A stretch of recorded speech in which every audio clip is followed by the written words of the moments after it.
We always said we'd never be the kind of couple who fell apart quietly, but in the end, that's exactly what we did.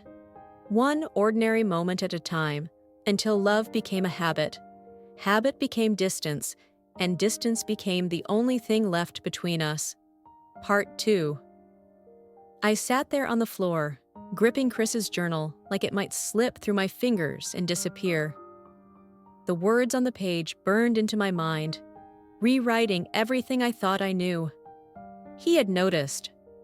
All those times I had pulled away, all those moments I had convinced myself he was the distant one. He had seen it. He had felt it. And I had never bothered to ask if he was hurting too.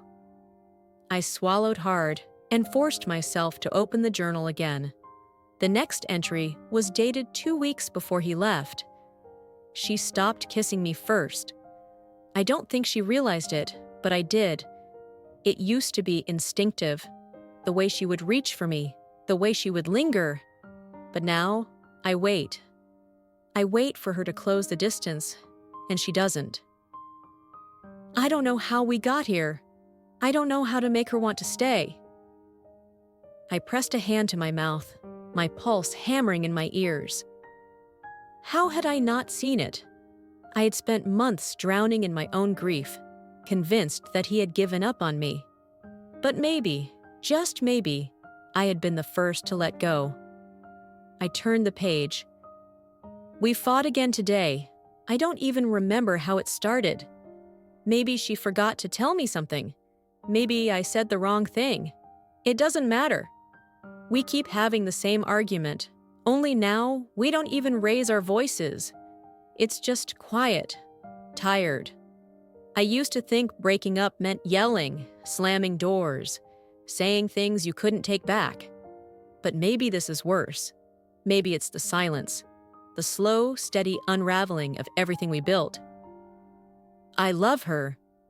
God, I love her. But I think we're already gone.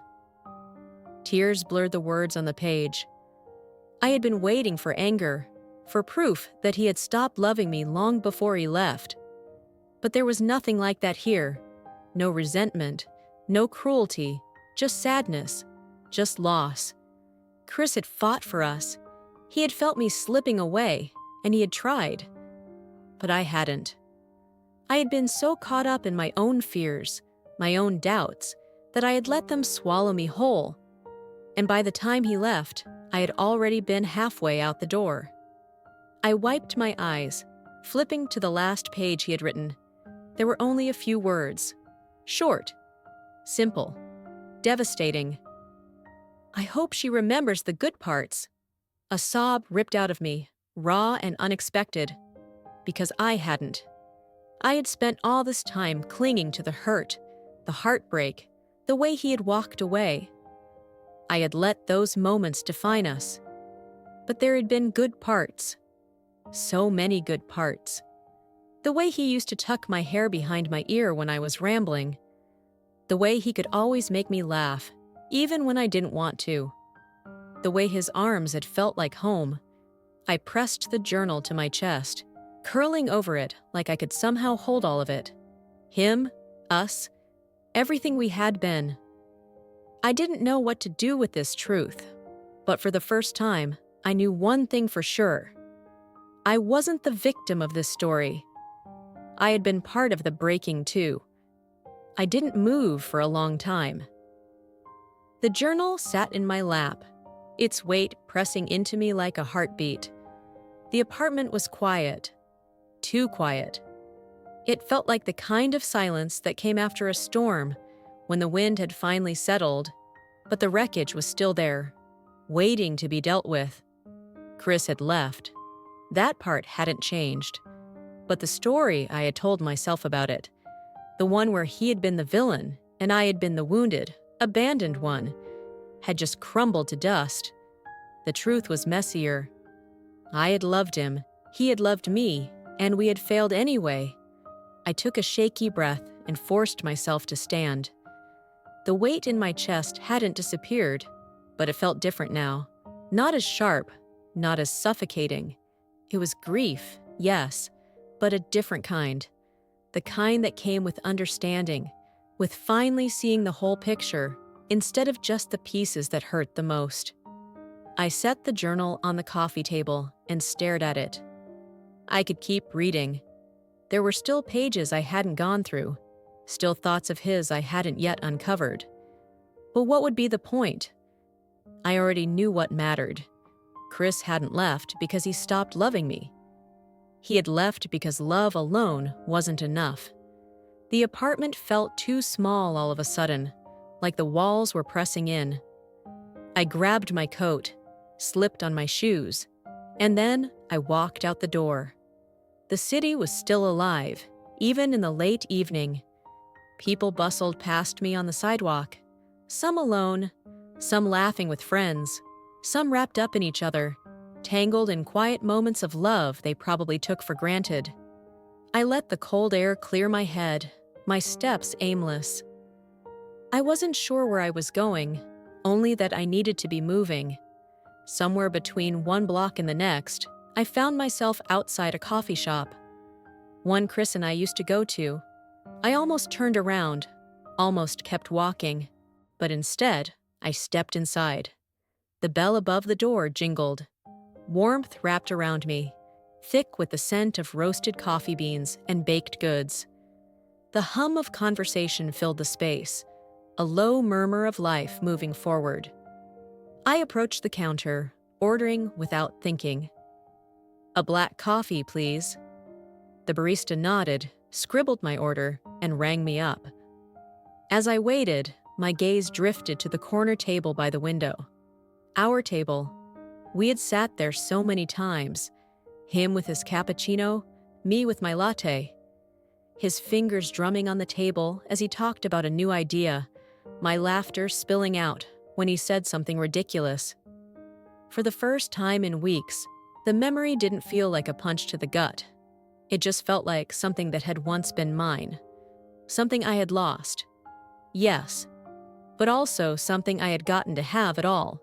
I picked up my coffee and turned toward the door, ready to leave. But then, "Emma!" I froze. The voice was familiar, too familiar. I turned slowly, my heart already beating too fast. And there he was. Chris, standing just a few feet away, holding a coffee cup, looking at me like he wasn't sure if this was real. I gripped my cup tighter, my knuckles white against the paper sleeve. For weeks, I had imagined this moment. What I would say, how I would act, whether I would be angry or indifferent or just sad. But now that it was here, I didn't know what to do. I just stood there, staring at him, waiting to see what would happen next. For a moment, neither of us spoke. The sounds of the coffee shop faded. Muffled voices, the hiss of the espresso machine, the clinking of cups. It was just him and me, standing in the middle of it all, like the rest of the world had blurred into the background. Chris looked the same, and yet he didn't. His dark hair was slightly longer, curling at the ends like he hadn't had the energy to get it cut. There were faint shadows beneath his eyes, the kind that didn't come from just one bad night of sleep. And his jaw. God. His jaw was tight, like he was holding something back. I wondered if I looked different to him, too. If he could see the weight I had been carrying. If he could see how much I had unraveled and stitched myself back together, thread by fraying thread. His fingers flexed around his coffee cup, and then, "Hey!" Just that. A single word, soft and uncertain. I swallowed. "Hey!" His throat bobbed, like he was trying to decide whether to say more. And I didn't know if I wanted him to, because this moment, felt like standing at the edge of something dangerous. A thin sheet of ice cracking beneath our feet. One wrong step, and we'd be swallowed whole. I shifted my weight. "Didn't think I'd see you here." Chris let out a breath of a laugh. "Yeah, me neither." He glanced at the cup in his hand. "Old habits, I guess." Old habits. Like coming to this coffee shop. Like ordering the same drinks. like standing in front of each other, unsure of how to exist in the same space. I nodded, gripping my cup a little tighter. I could have left. I could have said, "Take care," and walked out the door, disappeared back into the city, and let this be nothing more than a brief, painful coincidence. But I didn't move. And neither did he. Instead, Chris cleared his throat. "Do you want to sit?" My pulse stuttered. Did I? I should have said no. I should have protected myself, should have chosen distance, should have walked away like I had been trying to do for weeks. But my feet betrayed me. "Yeah," I murmured. "Okay." We sat at our old table by the window. It felt surreal, like I had stepped into a memory. The last time we were here, we were still in us, still tangled in each other's lives, still sharing a world that hadn't yet fallen apart. Now we were something else. Not together, not strangers. Just two people with a history too big to ignore. Chris rested his coffee cup on the table, turning it in his hands. "How have you been?" It was such a simple question, one that people asked every day without thinking. But coming from him, it felt heavier.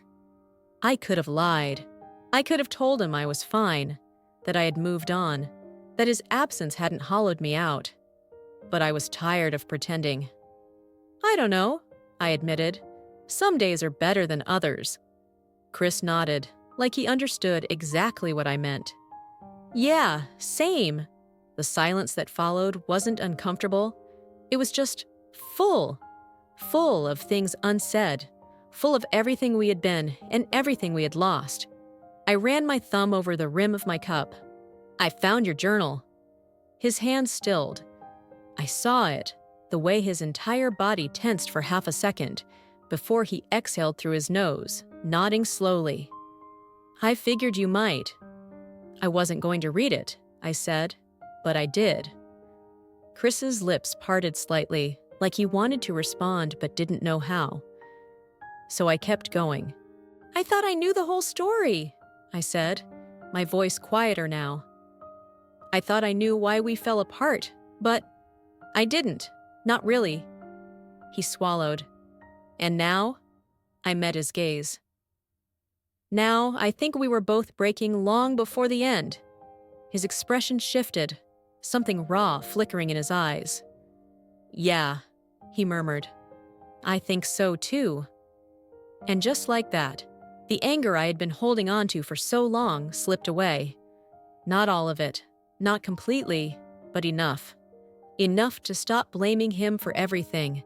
Enough to accept that we had both had our hands in the unraveling. Enough to finally let the truth settle between us, not as a wound, but as something real, something honest. Chris exhaled, leaning back slightly. "I don't regret loving you, Emma." The words hit me like a tidal wave. And for the first time since he left, I found the strength to say it back. "I don't regret loving you either." Maybe that was enough. Maybe it had to be. The words lingered between us. "I don't regret loving you." It should have felt like closure. A neat bow tied around something that had once been messy and raw. But life wasn't a novel, and closure wasn't something you just stumbled into. It was something you had to live through, piece by painful piece. Chris exhaled, his fingers tightening around his coffee cup. "I should have said that before," he admitted, his voice quieter now. "Back when it still mattered." I shook my head. "It still matters." His gaze flicked to mine. There was something heavy in his eyes, something unsaid. And I realized suddenly that there were still things I didn't know. The air between us shifted, a current of unspoken truths pulling me closer. "Why did you leave like that?" I asked, my voice barely above a whisper. "Without saying anything?" Chris looked down at his hands, rubbing his thumb over the paper sleeve of his cup. "Because I was a coward." I flinched, but not because he had said anything I didn't already know. It was just strange, hearing him admit it out loud. Chris let out a slow breath. I thought leaving quietly would hurt less, that if I just disappeared, it would be easier for both of us. He gave a humorless laugh. I was wrong. Yeah, I said, my chest tightening. You were. Another silence. This one felt sharper. Chris ran a hand through his hair. Emma, I didn't leave because I stopped loving you. I know, I said, but that doesn't make it better. His throat bobbed as he swallowed. I know. For the first time since we sat down, I let my eyes roam over him, really looking at him.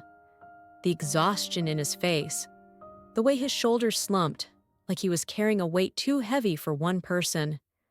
Had he been struggling too? Had he spent these weeks unraveling the same way I had? I hated that I still wanted to know. Did you think about coming back? I asked. Chris hesitated. Every day. The words hit me in the chest. I looked away, staring out the window at the blurred city lights. People passed by, moving through their own stories, their own heartbreaks and beginnings. The world kept going, even when it felt like mine had stopped. I turned back to him. So why didn't you? Chris took a slow sip of his coffee, as if stalling.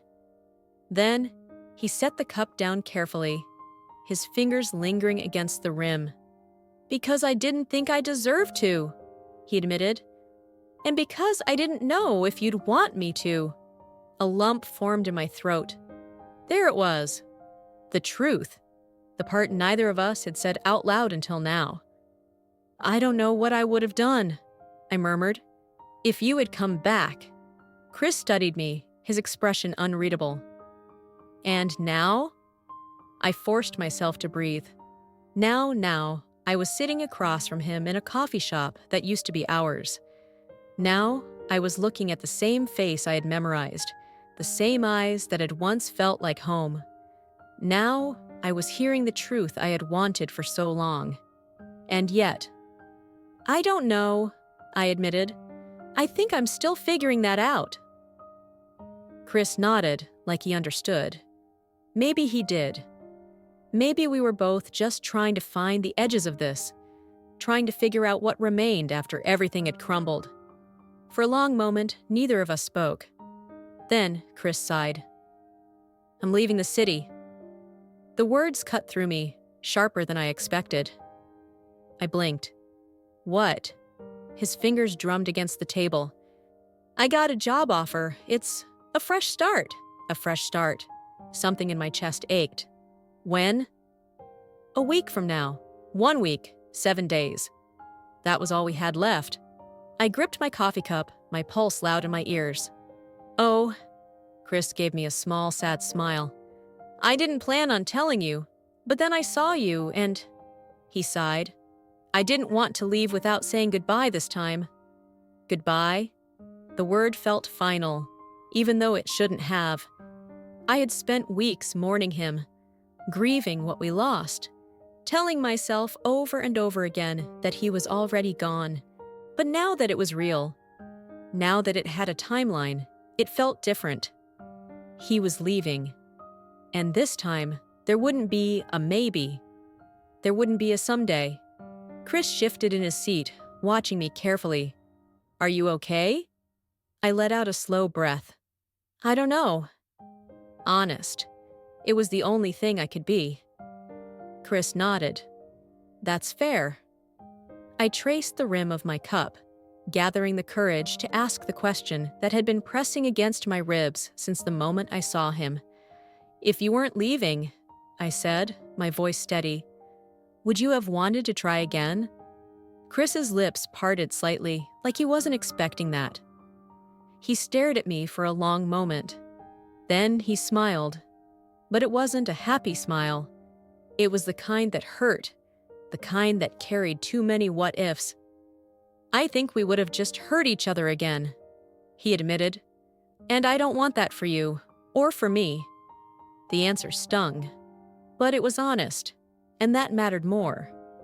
I nodded, my throat tight. Maybe you're right.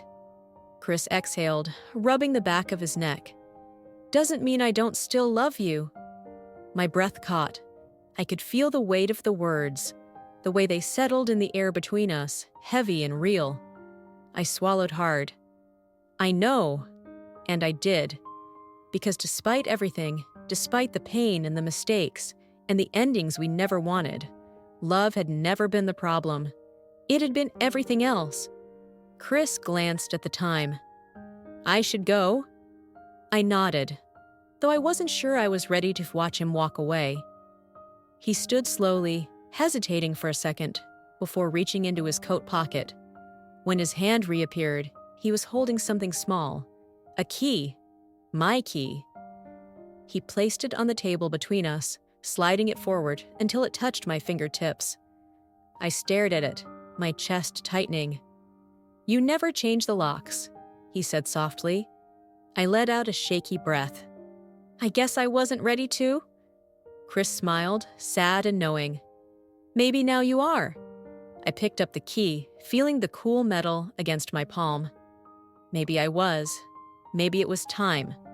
Chris took a step back. Goodbye, Emma. I looked up at him, meeting his gaze one last time. Goodbye, Chris. And then he walked away, and I let him. The door to my apartment clicked shut behind me, but the silence that followed was louder than it had ever been. I stood in the entryway, my coat still on, my fingers curled around the key Chris had just returned to me. It felt impossibly small in my palm, and yet, somehow, impossibly heavy. I turned it over between my fingers, staring at the smooth metal. A key to a door he no longer walked through. A key to a life he no longer shared. I should have thrown it on the table and moved on.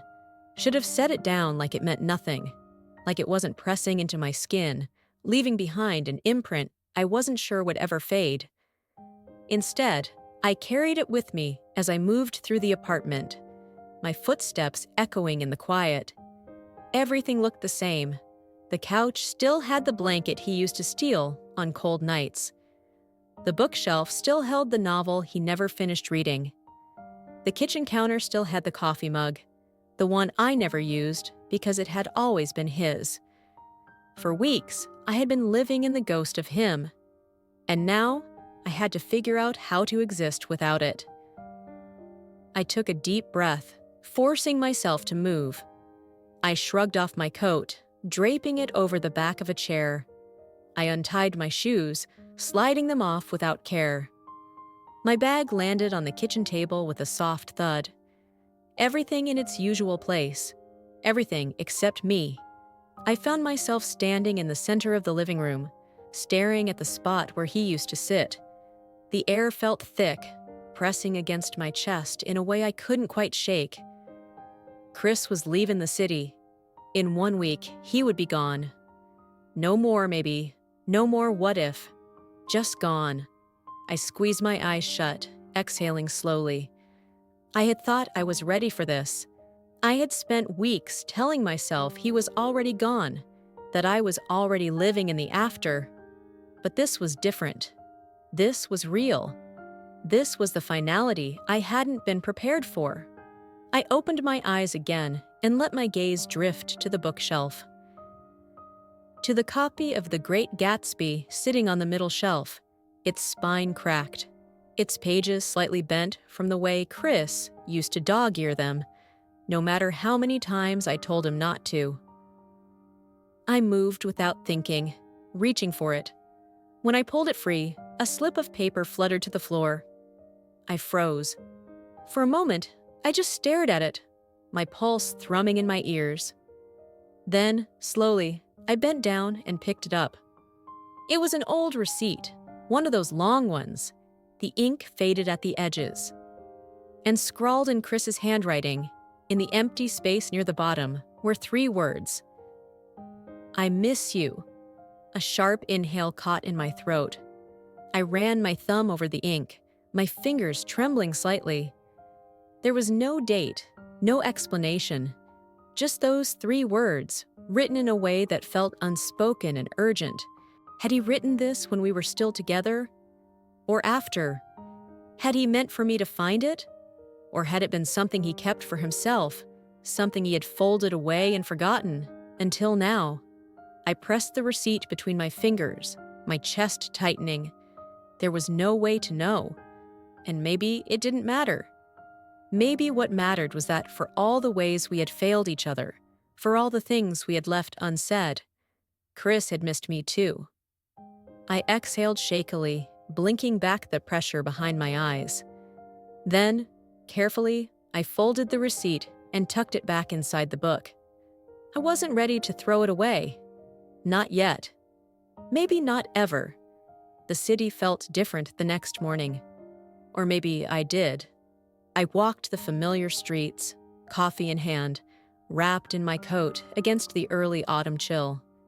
The air was crisp, the kind that bit at my skin but kept me awake, kept me moving. It had been a long night. I had barely slept, my mind running in circles around Chris's words, around the tiny slip of paper still tucked inside The Great Gatsby. I miss you. The words echoed in my chest, even now, as I passed the bookstore we used to stop at on lazy Sundays. As I walked by the diner where we once split a milkshake at 2 a.m. As I passed the bench at the park, the one where he first told me he loved me. Chris was everywhere, even in the places he wasn't. I took a deep breath, adjusting the strap of my bag. I had a plan today, a simple one, but a plan nonetheless. Declutter. I wasn't ready to erase him completely. I wasn't sure I ever would be. But I needed space. Space to exist without the weight of him pressing against every corner of my life. So I went home and started small. The bathroom first. His spare toothbrush was still there, the blue one he always used. I picked it up, stared at it for a moment, then tossed it in the trash. The shower had his shampoo, half empty. I unscrewed the cap, inhaling the familiar scent, clean, a little citrusy, the smell that used to linger on his skin. Then, before I could think too much, I dumped the bottle. One thing at a time. The bedroom was next. His old hoodie was still buried in the back of the closet. I pulled it out, running my fingers over the soft fabric. I could have thrown it in the donation pile, could have packed it away, out of sight. Instead, I pulled it over my head. It didn't smell like him anymore, just fabric and time. I swallowed hard and moved on. The bookshelf. I hesitated, sir. Chris had always loved collecting books, even if he rarely finished them. His favorites were still sitting there. 1984, On the Road, The Catcher in the Rye. Books with underlined passages, with notes scribbled in the margins. Pieces of him, left behind in ink and paper. I couldn't get rid of them, not yet, but I did shift them to the bottom shelf. Out of direct sight, small steps. By the time I reached the kitchen, the apartment felt lighter, not empty, not fixed, just lighter. I brewed a fresh cup of coffee and leaned against the counter, staring at the space where his mug had always sat. For weeks, I had been waiting for something, some moment that would make this easier, some epiphany that would tell me how to move forward. Maybe there wasn't one. Maybe healing wasn't a moment. Maybe it was a series of small choices.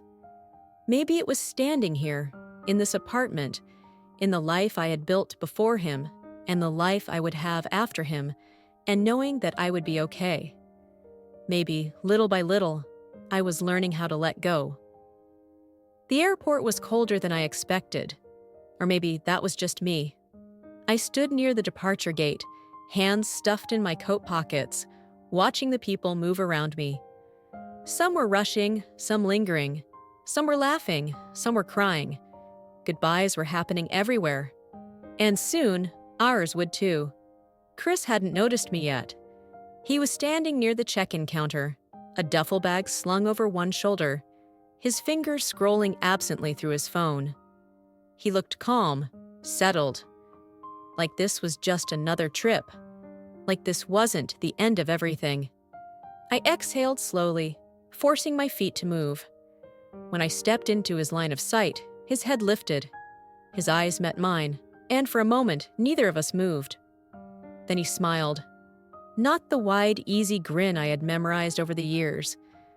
Something softer, something sadder.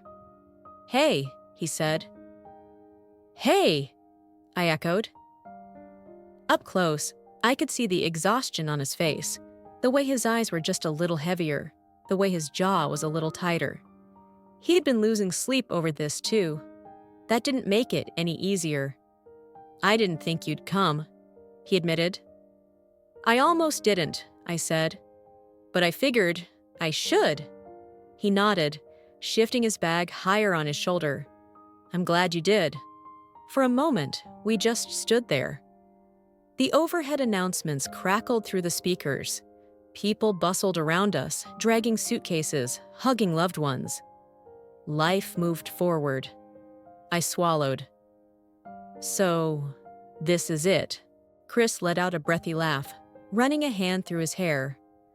"Yeah, I guess it is." I wanted to say something profound, something meaningful, something that would stick with him the way he would stick with me. But all I could manage was, "Are you ready?" He hesitated, glancing toward the departure gate. "I don't know," he admitted. "Are you?" I smiled, but it didn't quite reach my eyes. "Not really." He sighed, rubbing the back of his neck. "This wasn't how I wanted things to end." I nodded. "Me neither. We weren't meant to be standing here like this. We were supposed to be forever. We were supposed to make it. But supposed to didn't mean anything now." Chris shifted, his fingers curling around the strap of his bag. "I don't want to leave things bad between us." "They aren't bad," I said. "Just unfinished." He held my gaze. Would it have ever felt finished? I exhaled, shaking my head. Probably not. Silence stretched between us, thick with things we would never say. Then, before I could talk myself out of it, I stepped forward and wrapped my arms around him. Chris stiffened for half a second before he melted into the hug. His arms tightened around me, his face pressing into my hair. I squeezed my eyes shut, breathing him in one last time. One last time. When I finally pulled back, there were tears burning behind my eyes, but I refused to let them fall. Chris cleared his throat, his voice rough. "Take care of yourself, okay?" I nodded. "You too." He lingered for a second longer. Then he stepped back, gave me one last look, and turned toward the gate. I watched him walk away, his figure disappearing into the crowd. I didn't chase after him. I didn't call his name. I just stood there, hands in my pockets, and let him go. And for the first time, I truly meant it. The apartment was too quiet when I got home. Not the peaceful kind of quiet. Not the kind that made me feel at ease, like a deep breath after a long day. This was the kind of quiet that pressed against my skin, heavy and suffocating. I set my bag down by the door and stood there for a moment, staring at the empty space around me. It wasn't really any different than it had been this morning. The same couch, the same bookshelf, the same lingering scent of coffee in the air. But it felt different. I walked to the kitchen, my footsteps echoing louder than they should have. Opened the fridge, stared at the half-full carton of milk, the leftovers I wasn't sure I'd finish, the bottle of wine we had never opened. I closed it again. Everything felt too big. The walls, the furniture, the spaces he used to fill without me even noticing. I pulled out my phone, instinctively opening our messages. My thumb hovered over his name. The last message sat there, unread. "Let me know when you land." I locked my phone and set it face down on the counter. Number not yet. Instead, I made tea. The act of it felt grounding. The routine, the warmth of the mug in my hands, the way the steam curled into the air. I took it to the couch, tucking my legs underneath me. For a long time, I just sat there. I told myself I wouldn't cry, that I had done enough of that already. But grief doesn't listen to reason, and before I could stop it, the tears welled up, slipping down my cheeks, hot and silent. I wiped them away, but they kept coming. I wasn't even sure what part of it hurt the most. The fact that he was gone? The fact that I had let him go? The realization that no matter how much I wanted to hold on, love wasn't always enough to make someone stay? Maybe it was all of it. I closed my eyes and let myself break for a little while. Let myself feel the weight of it, the ache in my ribs, the exhaustion pressing behind my eyes. I thought about calling someone, Liz, maybe, or my sister, just to hear another voice, just to feel a little less alone. But I didn't. Not yet. Because maybe this was part of it. Maybe this was what healing looked like. Not just filling the silence, but learning how to sit with it. Learning how to exist inside it without feeling like I would drown. I took a shaky breath, let it out slowly. Tomorrow, I would do something different. Maybe I'd go to a coffee shop instead of making my own. Maybe I'd go for a run, or read a book, or clean out the closet for real this time. Tomorrow, I would take another step. But tonight, I would sit in the quiet. And for the first time, I wouldn't run from it. The morning came too soon. I woke up to gray light seeping through the curtains, the kind that made it impossible to tell if it was early or late. My body felt heavy, my limbs tangled in the sheets, the air thick with that strange, in-between feeling, like I was neither fully asleep nor fully awake. For a moment, I forgot. For a moment, I thought maybe last night had been a dream. That if I rolled over, I'd find Chris beside me, his hair a mess, his breathing slow and even, but the other side of the bed was empty. And then I remembered. The airport. The hug. The way he walked away without looking back. The silence in the apartment. I stared at the ceiling, feeling the weight settle back over me. I could stay here, pull the blankets over my head, let the day slip away like it didn't matter. But then what? Then tomorrow would feel the same. And the day after that. And the day after that. I exhaled and forced myself to sit up. Move. Just move. I peeled myself out of bed, my legs unsteady as I made my way to the bathroom. The face in the mirror didn't look like mine. My eyes were puffy, my skin pale, my hair a disaster. I turned on the sink, splashing cold water over my face. Breathe in, breathe out. I could do this. Step 1. Coffee. I went through the motions mechanically, grinding the beans, filling the machine with water, waiting for the slow drip, the rich scent filling the air. I stared at the 2 mugs in the cupboard. The one I always used. And Chris's. Without thinking, I grabbed his mug, held it in my hands. Then, before I could overthink it, I set it back down and grabbed mine instead. 1 cup, just for me. Step 2, get out. Staying inside would be too easy, too comfortable. And comfort wasn't what I needed right now. I pulled on my jacket and grabbed my keys before I could talk myself out of it. The air outside was crisp, the kind of cold that woke you up whether you wanted it to or not. I walked with no real destination, just letting my feet take me wherever they wanted to go. Somehow, I ended up at the coffee shop Chris and I used to go to. For a second, I hesitated, but then I went inside. The space was warm and familiar, the scent of roasted beans and fresh pastries wrapping around me. The same girl stood behind the counter, her hair pulled back in a messy bun, her smile friendly but distracted. I half expected her to ask where Chris was, but she didn't. She just took my order like it was any other day. And maybe that's what I needed. For the world to keep moving, even when I felt like I had stopped. I found a table by the window and sat down, watching the people pass by. I sipped my coffee. I breathed. And for the first time in a long time, I thought, maybe I'd be okay. The days didn't stop coming. At first, I expected them to feel different, like they should carry some kind of noticeable shift now that Chris was gone. But they didn't. The sun still rose. My alarm still went off. People still filled the sidewalks outside my window, hurrying to jobs and appointments and lives that had nothing to do with me. Nothing had changed, except me. I wasn't sure what I was supposed to do with myself. The space he left wasn't just physical.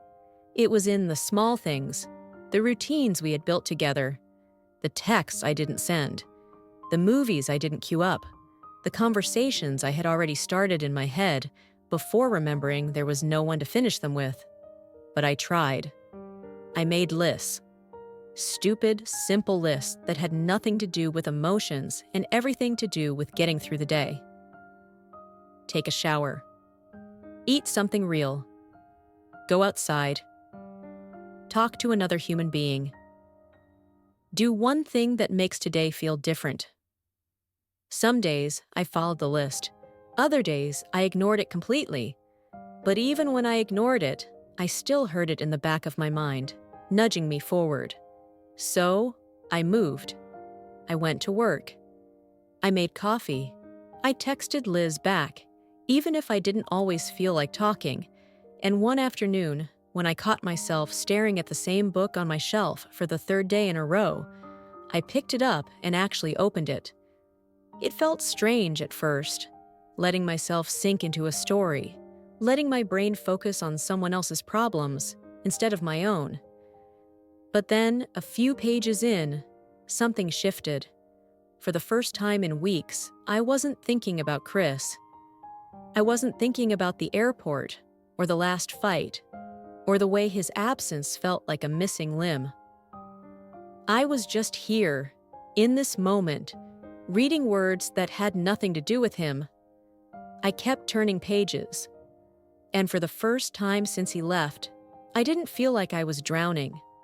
I never realized how much of my life had been built around someone else. Not just in the big ways, like weekend plans or shared responsibilities, but in the tiny, unnoticed details. The way I arranged my schedule, the places I went, the habits I kept without even questioning them. Now, with Chris gone, there was space. Too much space. At first, it felt wrong, like an apartment that had been cleared out, but still held the echoes of its previous owner. Every time I walked into a room, I half expected to see something of his. A jacket slung over the chair, his shoes by the door. I was still adjusting to the quiet, but one morning, something changed. I woke up before my alarm. Not because I couldn't sleep, not because I had spent the night tossing and turning, but because I just woke up. My body felt lighter, my mind clear in a way it hadn't been in weeks. And for the first time, I wanted to do something for myself. I got out of bed, made coffee, and stood by the window, watching the city come to life. Cars moved down the street. People passed by, bundled in coats, rushing toward their own stories. I could be one of them. So I made another list. Not a survival list. Not a just get through today list. A real list. Try that new cafe Liz keeps talking about. Walk through the park, not past it, through it. Buy fresh flowers just because. Start writing again. That last one sat heavy in my chest. I used to love writing, not for work, not for anyone else, just for me. I used to fill notebooks with thoughts, ideas, snippets of conversations I overheard on the subway. Chris used to tease me about it, always asking if I was writing about him. I never told him that I did. I stared at the list for a long time before grabbing my jacket, one thing at a time. I started with the cafe. It was small, tucked between a bookstore and a boutique, with plants in the window. The kind of place I might have overlooked before, back when Chris and I always went to the same spots out of habit. The barista smiled as I walked in, her hands busy frothing milk. "First time here?" I nodded. "Welcome, try the lavender latte. It's my favorite." I almost ordered my usual, the safe choice. But something about today felt different. "Okay," I said. "I'll try it." I found a seat by the window, watching the world move outside. And for the first time in a long time, I didn't feel like I was waiting for something to happen. I was here, living a life that was just mine. The days kept coming, and I kept moving forward. Not in some grand, life-altering way. There were no dramatic revelations, no sudden bursts of clarity, just small choices, tiny moments that, when strung together, started to look like something whole. I changed the apartment, not all at once, but piece by piece. I took down the framed photos of us, not because I wanted to erase Chris, but because I needed to make space for myself. I rearranged the furniture, bought a new set of sheets, started filling the bookshelves with things that felt like me. One afternoon, I walked past a mirror and realized I looked different. Not better, not worse, just different. Lighter, somehow. Like I was no longer carrying something that wasn't mine to hold. The last goodbye. It happened unexpectedly. I was on my way home when my phone buzzed. A message from an unknown number. But I knew who it was before I even opened it. Chris. "Hey, I hope you're doing okay." Just that. Simple. Careful. A few weeks ago, that message would have sent me spiraling. I would have spent hours analyzing it, wondering what he really meant, what he wanted, if this was some kind of sign. But now I just stared at it for a long moment, then exhaled. I didn't need to answer. Maybe Chris needed closure. Maybe he just wanted to check in. Maybe he felt guilty, or maybe he didn't feel anything at all. But I wasn't responsible for his feelings anymore. I put my phone down. And just like that, I let go. Moving forward. That night, I opened my notebook for the first time in months. The pages were still half filled with thoughts I had written before. Things I had been too afraid to say out loud. Things I had been afraid to feel. I flipped to a blank page and picked up my pen. And I wrote, not about him, not about us, but about me. For the first time in a long time, the words weren't about loss. They were about becoming. Because maybe love isn't about holding on. Maybe it's about learning when to let go. And trusting that somehow you'll find yourself again on the other side.